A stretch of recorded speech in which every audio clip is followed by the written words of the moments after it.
Good afternoon. I'm Bill Shuster, Chairman of the Transportation and Infrastructure Committee, and we just came from a session on infrastructure, which included Secretary Chow, Gary Cohen, Senator Barrasso, and Senator Thune. And first, just want to start off by saying I really appreciate the President of the United States bringing to the forefront, making it an important part of the national conversation, and pointing out that we have a $1 trillion plus problem in this country with infrastructure. We haven't invested in it, and we have an opportunity with this president, who is a builder, to address the issue.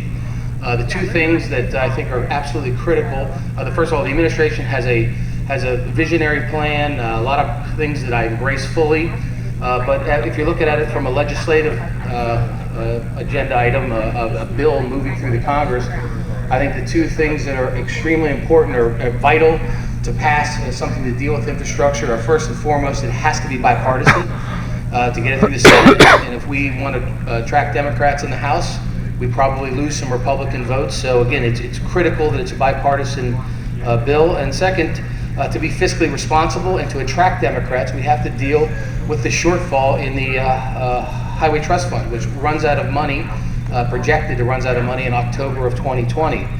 So again, came from a session that a lot of member participation. It never surprises me that members are so interested in infrastructure, because if you look at the 535 members of Congress, there's not a single one of them that doesn't have an issue in their state, in their district, in the region that needs to be addressed. And one coming down on I-81 today is a perfect example of infrastructure that needs investment. I-81 is a highway crying out for 2 more lanes, probably needs 4 more lanes, because of the freight in this country will double in the next 20 years. And if you get on 81 on your way home today, and if you go in the daylight hours, you'll notice there's lots of truck traffic. If you go at nighttime, it looks more like a railroad than a highway, because all it is trucks. Thousands and thousands of trucks. So the other important thing is when you look at I-81, which runs through my district, so I certainly have a great interest in it, but I-81 runs from New York through Pennsylvania, Maryland, West Virginia, Virginia, and Tennessee. That's 6 states, about 18 congressional districts. So that's a project that has regional and national significance. And again, so couldn't be more fitting that we're traveling up and down to 81 with members of Congress to see that highway and that need in this country. And 81 is not the only place in this country, it's across this nation. We either need to rebuild or expand our capacity. So again, it was a great session, a lot of discussion, talking about streamlining, which is extremely important, which the Congress, with the MAP 21 and the FAST Act, have addressed that significantly.